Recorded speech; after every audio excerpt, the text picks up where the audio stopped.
السلام علیکم. Today's video کے ناظرین کو خوش آمدید کہتے ہیں. آج کی ویڈیو کا ٹاپک ہے شادی سے پہلے اور شادی کے دلچسپ حقائق. تھوڑا مزاحیہ ہے. اگر آپ نے ابھی تک ہمارا چینل سبسکرائب نہیں کیا تو برائے مہربانی اس کو جلدی سے سبسکرائب کریں اور بیل آئیکن کے بٹن کو دبا دیں تاکہ ہماری نئی آنے والی ویڈیوز آپ تک پہنچ سکیں. وہ پہلے باتوں کی بارش میں بھیگتی لڑکی تھی، پھر میری بیوی بن گئی اور اب میں اس کی باتوں کی بارش میں بھیگتا رہتا ہوں. یہ بات میں نے موسم کی عادات دیکھ کر بولی اور پھر سوچنے لگا کہ کس قدر بدل جاتے ہیں انسان جانا.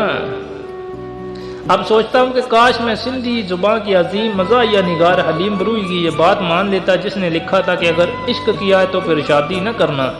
مگر یہ قصور میرا نہیں تھا، یہ سارا قصور اس رومانوی ناولوں کا تھا جن میں لکھا تھا کہ عشق کی منزل شادی ہوا کرتی ہے.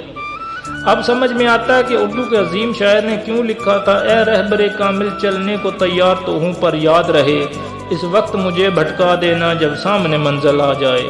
مگر اس سفر میں انسان اپنے ساتھ کسی کو برداشت نہیں کرتا، رہبر کامل کو بھی نہیں. اگر اس سفر میں ہمارے ساتھ کوئی رہبر ہوتا وہ ہمیں نکاح کے موڑ پر بھٹکا دیتا تو آج مجھے یہ ویڈیو بنانے کی ضرورت نہ پڑتی. مگر میری اس کیفیت کو وہ قاری سمجھنے سے قاصر رہیں گے جو ابھی تک عشق کے عارضے میں مبتلا ہیں. اس لیے اس تحریر کو صرف شادی شدہ حضرات تک ہی محدود سمجھا جائے، کیونکہ یہ وہی مخلوق جانتی ہے کہ شادی سے پہلے اور شادی کے بعد کی دنیا کیسی ہوتی ہے. جو لوگ سکے کے دونوں رخ دیکھتے ہیں انہیں معلوم ہے مرد ایک کامیاب عاشق ہونے کی کوشش میں ایک ناکام شوہر کس طرح بن جاتا ہے. شادی کے بعد محبت کی بارش طوفان بن جاتی ہے اور انسان کا حشر اگر چترال جیسا نہیں تو کم از کم اس کراچی جیسا ضرور ہو جاتا ہے جہاں ابر کرم جم کر بھی نہیں برستا کہ شہر جل تھل ہو جاتا ہے. یہ کراچی کا کمال ہے جہاں آسمان سے بارش ابھی برسنا شروع کرتی ہے تو زیر زمین سیوریج کے سارے نالے کھل جاتے ہیں، گٹر ابلنا شروع ہو جاتے ہیں اور انسان خود کو دو پانیوں کے درمیان پھنسا ہوا پاتا ہے. اب میں سمجھ بھی سکتا ہوں، سمجھا بھی سکتا ہوں نوجوان بارش کے موسم میں خوش کیوں ہوتے ہیں اور شادی شدہ حضرات بارش کو دیکھ کر اداس کیوں ہو جاتے ہیں. شادی سے پہلے محبت بارش کی رم جم ہوا کرتی ہے اور شادی کے بعد محبت طوفانی بارش بن جاتی ہے. شادی سے پہلے بجلی کڑکتی ہے تو کوئی قریب آ جاتا ہے اور شادی کے بعد بادل گرجتا ہے تو انسان کو بیوی کا غصہ یاد آ جاتا ہے.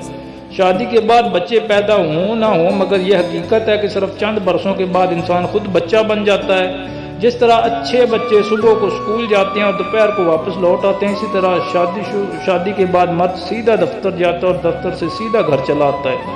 فیض احمد فیض نے لکھا تھا کہ وہ سب کو بہم ساغر بادا تو نہیں تھا، یہ شہر اداس اتنا زیادہ تو نہیں تھا.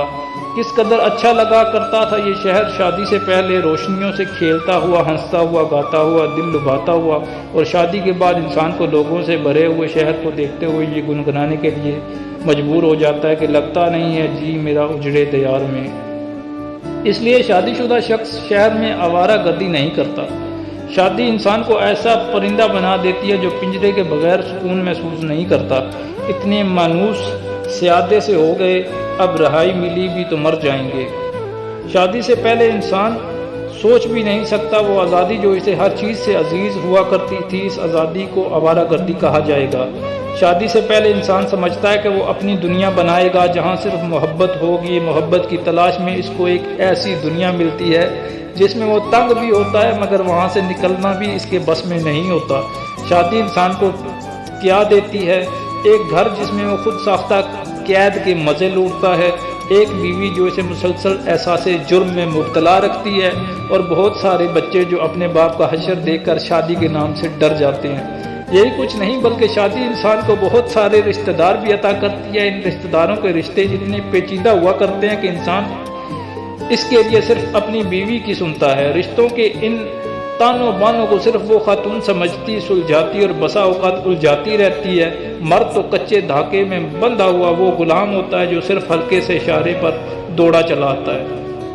یونان کے دانا انسان سقراط نے کہا تھا کہ ایک اچھا فلسفی بننے کے لیے بری بیوی کا ہونا لازمی ہے. اس بات کو ذہن میں رکھ کر جب سقراط کی زندگی اور موت کا تجربہ کیا جائے تو ہر شادی شدہ شخص کو یہ بات آسانی کے ساتھ سمجھ میں آ جائے گی کہ سقراط نے ایک چھوٹی سی بات پر زہر پینے کا فیصلہ کیوں کیا. حالانکہ اس کے بااثر شاگرد اسے آزاد کروانے کا پورا بندوبست کر چکے تھے، مگر سقراط نے سوچا کہ اب کف سے نکل کر کدھر جائیں گے، اور یہ سوچ کر اس نے زہر کا جام نوش کیا۔ نوجوان سمجھتے ہیں کہ سقراط نے سچ کی خاطر موت کو گلے سے لگایا، اور شادی شدہ افراد جانتے ہیں کہ سقراط نے بیوی سے جان چھڑانے کے لیے خودکشی کر لی۔ شادی کس کی ایجاد ہے، مرد کی یا عورت کی؟ اگر شادی مرد کی ایجاد ہوتی تو مرد شادی کے بعد خوش رہتا ہے۔ اس لیے یہ بات ذہن نشین کر لینی چاہیے کہ شادی صرف اور صرف عورت کی ایجاد ہو سکتی ہے، کیونکہ شادی کے بعد عورت آزاد اور مرد قید ہو جاتا ہے۔ یہ ایک ایسا بندھن ہے جو غلام کو آقا اور آقا کو غلام بنا دیتا ہے۔ شادی سے پہلے عورت اپنے والد کے گھر میں بے حد مشکل زندگی جیتی ہے۔ اسے ہر بات کے لیے باپ کی اجازت درکار ہوا کرتی ہے۔ وہ کہاں جائے، وہ کیا کھائے، کیا پہنے، کس سے بات کرے، کس سے پردہ کرے، کس سے ملے، ان باتوں کا فیصلہ ان کے والدین کرتے ہیں۔ مگر شادی کے بعد جیسے ہی نکاح ہوتا ہے، عورت کے ہاتھ آزادی کا فرمانہ لگ جاتا ہے، اور وہ اپنے ساتھ ہونے والی ساری زیادتیوں کا بدلہ اپنے شوہر سے لیتی ہے۔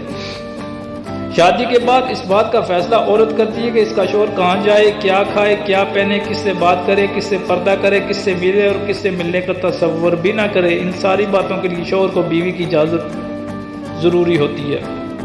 معلوم نہیں کہ نفسیات کے ماہرین شادی کو مرد کے لیے سیفٹی والوں کیوں نہیں قرار دیتے۔ وہ مرد جو شادی سے پہلے غصے سے بھرا ہوا رہتا ہے، شادی کے بعد عورت پریشر کوکر کی طرح آہستہ آہستہ اس کا سارا غصہ نکال دیتی ہے۔ شادی کے بعد وہ مرد ایک دیگچی بن جاتا ہے جس میں کبھی آلو بنائے جاتے ہیں اور کبھی دال۔ شادی صرف